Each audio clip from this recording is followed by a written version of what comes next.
Hello. As the church continued to grow in Jerusalem, Antioch, and other places, bringing lost souls to the saving knowledge of Jesus Christ, there were those who remained in opposition to it. The Jews, who did not accept the fact that Jesus is the Messiah, and also others. One person in particular who was persecuting the Christians was a man by the name of King Herod Agrippa I, the grandson of Herod the Great. Our reading for today is taken from Acts chapter 12. James killed and Peter imprisoned. About that time, Herod the king laid violent hands on some who belonged to the church. He killed James, the brother of John, with the sword. And when he saw that it pleased the Jews, he proceeded to arrest Peter also. This was during the days of unleavened bread. And when he had seized him, he put him in prison, delivering him over to the 4 squads of soldiers to guard him, intending after the Passover to bring him out to the people. So Peter was kept in prison, but earnest prayer for him was made to God by the church. Peter is rescued. Now when Herod was about to bring him out, on that very night, Peter was sleeping between 2 soldiers, bound with 2 chains, and sentries before the door were guarding the prison. And behold, an angel of the Lord stood next to him, and a light shone in the cell. He struck Peter on the side and woke him, saying, "Get up quickly." And the chains fell off his hands. And the angel said to him, "Dress yourself and put on your sandals." And he did so. And he said to him, "Wrap your cloak around you and follow me." And he went out and followed him. He did not know that what was being done by the angel was real, but thought he was seeing a vision.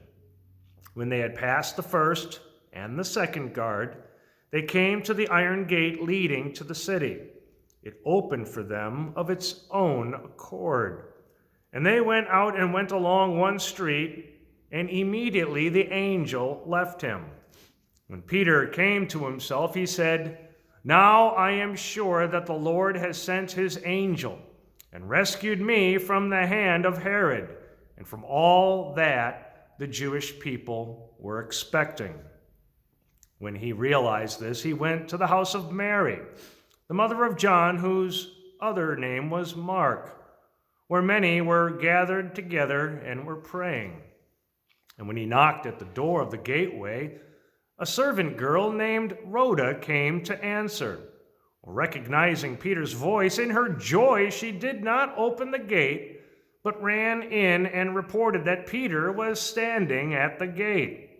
They said to her, "You are out of your mind." But she kept insisting that it was so. And they kept saying, "It is his angel." But Peter continued knocking, and when they opened, they saw him and were amazed. But motioning to them with his hand to be silent, he described to them how the Lord had brought him out of the prison. And he said, "Tell these things to James and to the brothers." Then he departed and went to another place. Now when day came, there was no little disturbance among the soldiers over what had become of Peter. And after Herod searched for him and did not find him, he examined the sentries and ordered that they should be put to death. Then he went down from Judea to Caesarea and spent time there. The death of Herod. Now Herod was angry with the people of Tyre and Sidon, and they came to him with one accord. And having persuaded Blastus, the king's chamberlain, they asked for peace, because their country depended on the king's country for food.